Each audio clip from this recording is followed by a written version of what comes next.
Salut à tous, putain, je tousse. Salut à tous, c'est Statman et bienvenue dans cette nouvelle vidéo de présentation complète du Lenovo B que vous pourrez aussi retrouver sur internet et dans les magasins sous la référence Lenovo Vibe B. C'est un smartphone que vous pouvez retrouver assez largement en dessous des 100 € et qui selon moi propose des caractéristiques intéressantes pour son prix et qui a une combinaison de caractéristiques plutôt intéressantes, ce qui devrait permettre des performances je pense plutôt équilibrées.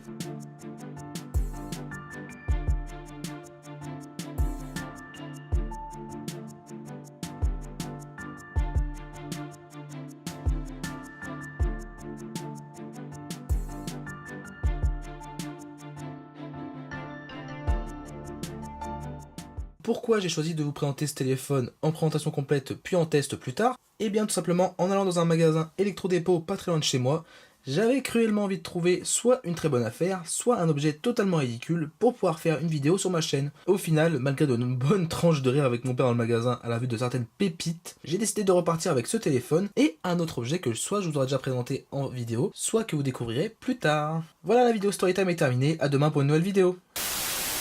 Bref, ne partez pas, c'est pas encore terminé, ça n'a même pas encore commencé dans le fond. Je précise pour ceux qui me suivent sur ma chaîne depuis longtemps que pour une fois j'utilise le micro de ma nouvelle caméra afin de pouvoir le comparer avec le micro de mon ancienne caméra pour voir s'il est de bonne qualité, ou en tout cas au moins de meilleure qualité. Donc je m'excuse si la qualité audio est un peu différente par rapport à d'habitude. Donc on va commencer par un unboxing assez rapide de la boîte. Comme vous pouvez voir à l'avant, on a une photo du téléphone avec le Lenovo B à l'intérieur.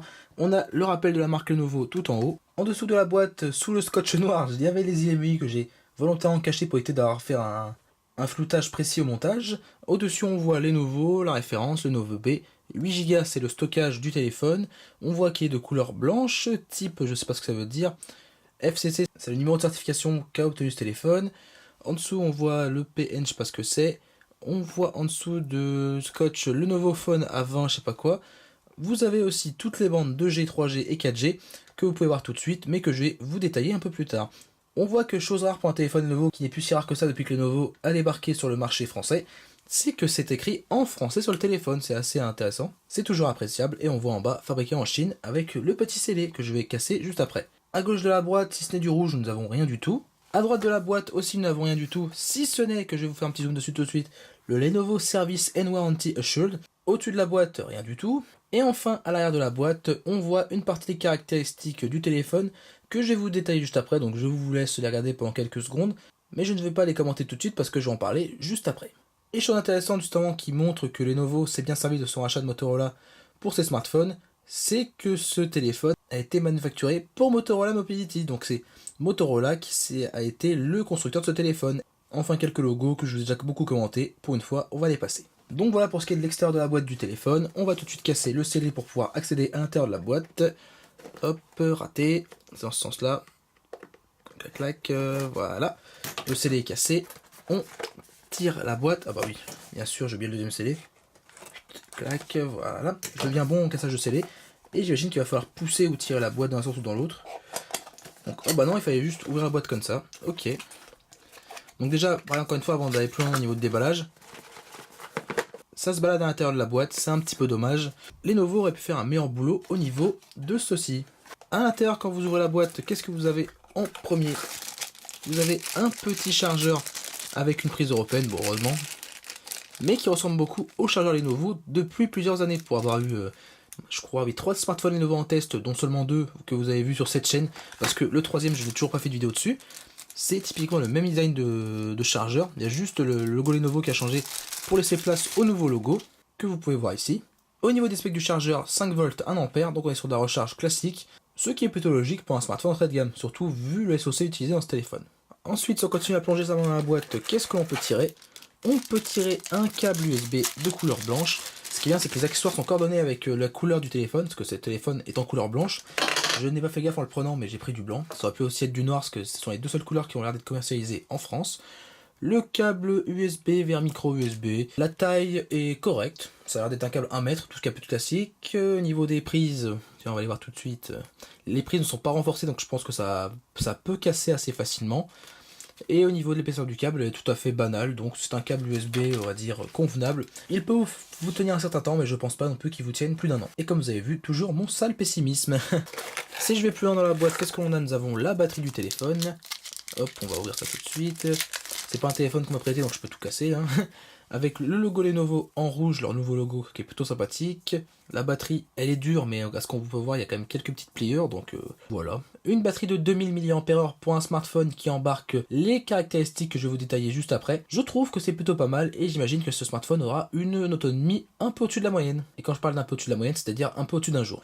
On continue de plonger à l'intérieur de la boîte. Qu'est-ce qu'on a là-dedans? Ah, on a encore quelque chose. Donc oui, des écouteurs, c'est logique. Et ça, c'est une première pour moi. Boum, excusez-moi. Des écouteurs avec un smartphone Lenovo. Pour moi, c'est une grande première parce que tous les smartphones Lenovo que j'ai fait venir en importation, c'est-à-dire le Lenovo A399, le Lenovo S60W et le Lenovo A806 que vous n'avez pas encore vu sur cette chaîne, mais qui va arriver un de ces quatre, jamais je n'ai eu d'écouteurs avec les smartphones qui sont vraiment vendus en Chine. Là, on est en Europe et donc normalement le kit piéton est censé être une obligation légale. Par contre, aucun miracle, nous sommes sur un kit piéton très basique qui va bien avec l'esprit du téléphone, qui est un téléphone low cost. Est-ce qu'on a un... Oui, on a quand même un micro, là je le vois au milieu. Non, ça c'est pas le micro, ça le micro, il est où? Je l'ai vu. Non, j'ai pas vu de micro. Pas de micro? Ah si, micro, là j'avais la main dessus. Un micro, on a un micro sur ce kit piéton, on a aussi un bouton cliquable. Ok, il fonctionne plutôt bien. Donc c'est un kit piéton tout à fait basique.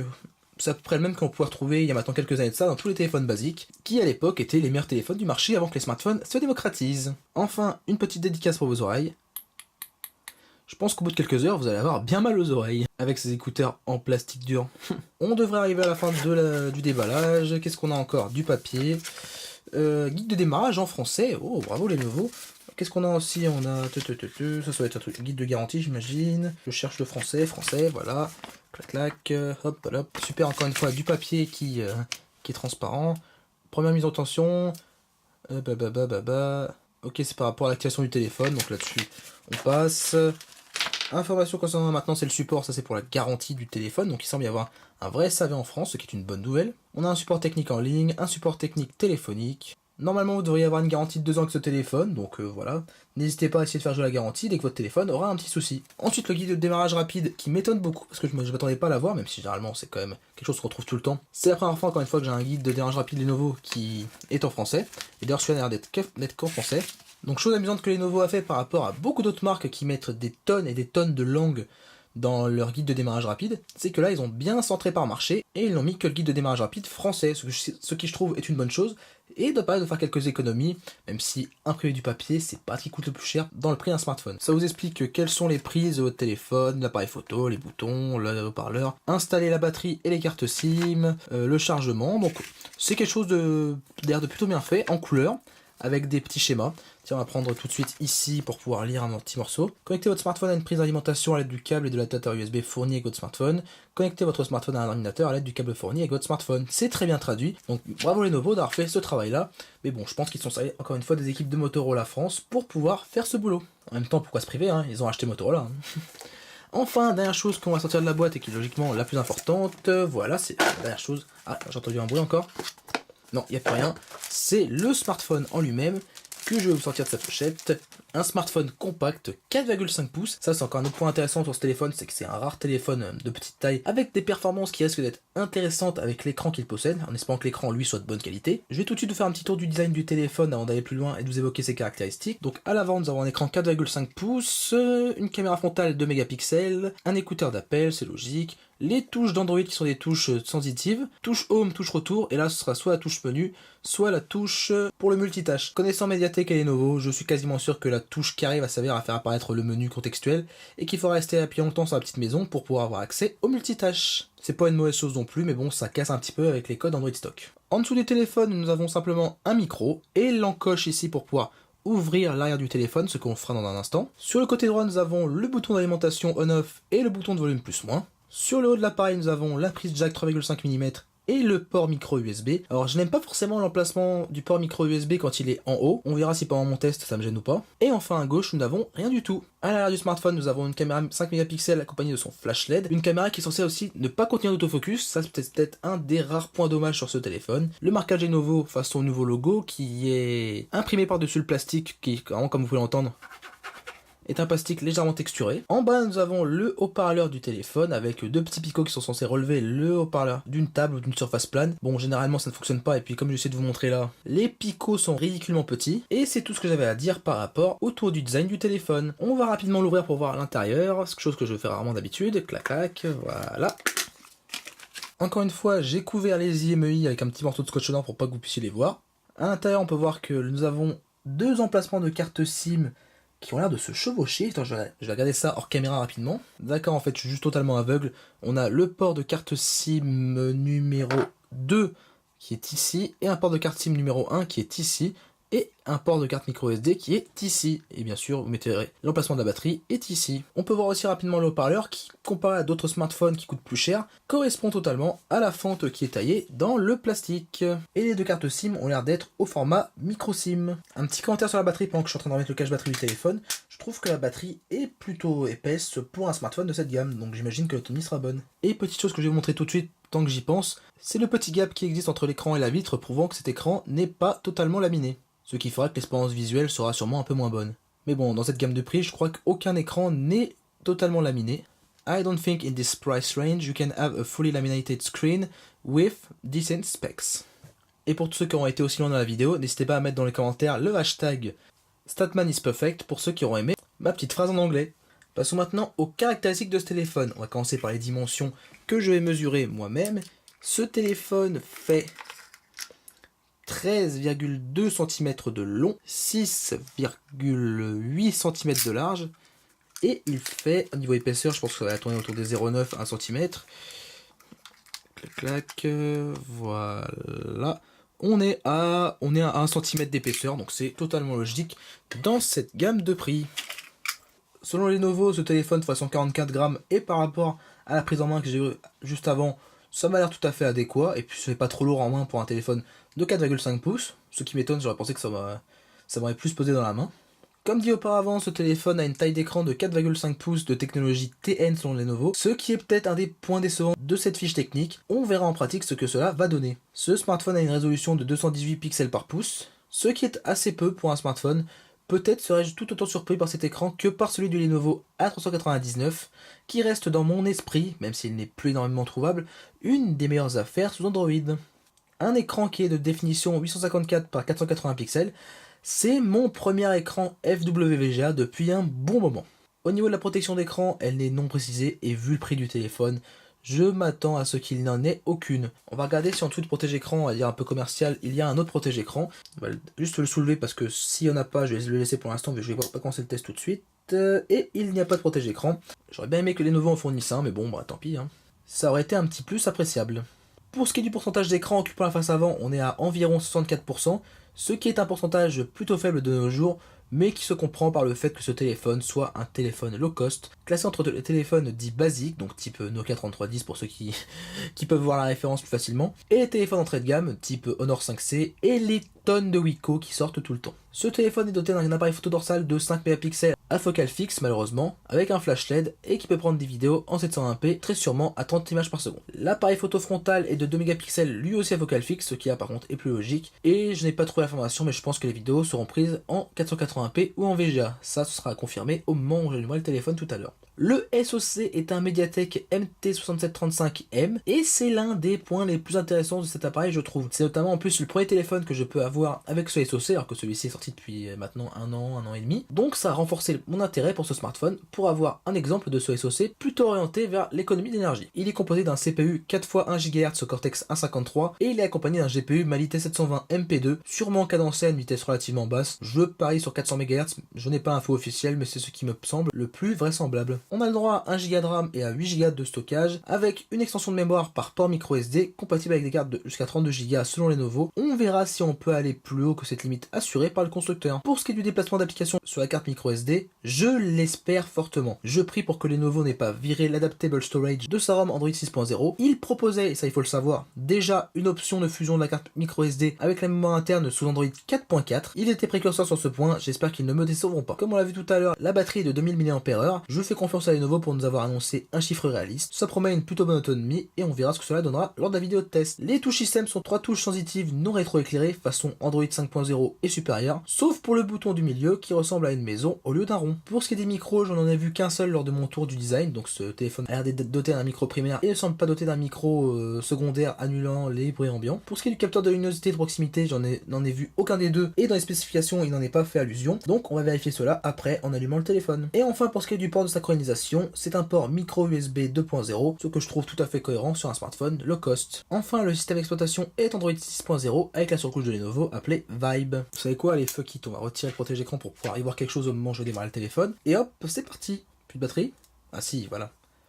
Ouh l'écran, moi qui suis habitué à des écrans HD maintenant et des écrans IPS ou des écrans AMOLED, à la caméra ça le rend très bien, l'écran est de qualité inférieure à d'habitude pour moi. Mais bon, pour un premier aperçu par rapport à l'écran de démarrage, c'est pas trop mal. Au niveau des connectivités, ce téléphone est doté de 2 ports carte micro SIM standby, donc si un appel est reçu au moment où vous êtes déjà au téléphone sur l'autre carte SIM, votre deuxième correspondant tombera directement sur votre répondeur. Pour ce qui est des bandes fréquences, en 2G nous avons la 900 MHz, ce qui est parfait pour la France, en 3G nous avons la 900 MHz et la 2100 MHz, ce qui est parfait aussi pour la France, et pour la 4G, et ça c'est très bien à cette gamme de prix, nous avons la 800, la 1800 et la 2600 MHz, donc encore une fois c'est parfait pour le moment en France. Lenovo a fait l'effort d'ajouter le LTE 800 en venant vendre ses téléphones chez nous. Néanmoins, point de LTE 700, mais ce n'est clairement pas un point choquant. Il est 100% compatible avec les réseaux du moment, et c'est encore relativement rare à ce niveau de prix pour un téléphone vendu officiellement chez nous. Souvent encore, nous avons des téléphones type Wiko qui sont vendus et qui ne sont pas compatibles 4G, dans cette même gamme de prix. Et pour ce qui est des bandes 4G+, il ne faut pas non plus rêver, ce téléphone est déjà compatible 4G, c'est pas mal. Pour ce qui est des autres connectivités, ce téléphone est compatible Wi-Fi BGN simple bande 2,4 GHz. Il possède le Bluetooth 4.0. Selon Lenovo, un GPS est présent dans ce téléphone. Après, on verra en allumant le téléphone et en allant au bout du chemin du premier démarrage si c'est une vraie puce GPS qui accompagne le SoC ou si c'est simplement un bidouillage sur fond d'AGPS seulement. Pour ce qui est du gyroscope, ce n'est pas précisé, mais je ne pense pas que ce téléphone en possède un. On va le vérifier tout à l'heure à la fin de la configuration du téléphone. Il dispose d'un accéléromètre, nous n'avons pas de précision par rapport à la boussole, encore une fois on le vérifiera à la fin de la configuration. Ce téléphone ne dispose pas d'NFC ni d'infrarouge, et c'est totalement logique. Il dispose d'accès au VPN, on va vérifier juste après s'il dispose d'une lettre de notification. Il est équipé d'une radio FM, et enfin on va vérifier si l'USB OTG est présent sur ce téléphone. Bien sûr dans cette gamme de prix, vous n'aurez pas de capteur empreinte digitale. On le retrouve sur des téléphones à importer dans cette gamme de prix, mais pas encore sur les téléphones vendus chez nous. Maintenant on va aller au bout de la configuration pour pouvoir tout simplement pouvoir vous montrer tout ce que je voulais vous montrer. Pas de code pour l'instant. Allez un instant. Quel appareil ne pas restaurer. Google Now, vas-y si tu veux. Voilà, nous sommes arrivés sur la surcouche de Lenovo avec toutes les petites applications qui se sont montrées tout de suite à la fin. Est-ce qu'on a du bloatware? Ah, deux super applications. On a un petit peu de bloatware, on a UC Browser, Evernote et McAfee. McAfee désinstallable. Ok, les applications commerciales sont désinstallables, c'est une bonne chose. La surcouche de Lenovo a un petit peu changé avec Android 6.0, même si elle reprend les bases de celles qui étaient présentes sur la fin d'Android 4.4, début d'Android 5.0, là-dessus il n'y a pas de souci. Première vérification que l'on va faire, c'est le capteur de luminosité et de proximité. Donc